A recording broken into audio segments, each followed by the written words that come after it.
Hey everyone, welcome back to the channel. In this video, I'm going to show you how you can remove the age restriction on YouTube. If you cannot watch a video because it is age restricted but still want to view it, there are a couple of solutions to this problem.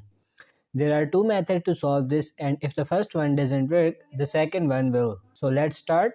Open your YouTube application and click on your profile icon in the top right corner, and then you have to tap on this settings, and in settings click on this general.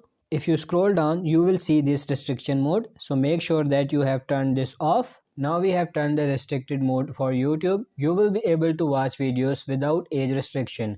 But if this doesn't help, there is another method. Click on your profile again, and now click on this manage your Google account. It will open up this window, and you have to tap on this personal info and find your birthday option. You can see there it is. So click on it. So you have to change your birthday info so that you are over 18 years old. That way you will be able to watch age restricted content. So that's it for this video. I hope this video was helpful. If it is, like this video and subscribe to the channel. Thank you.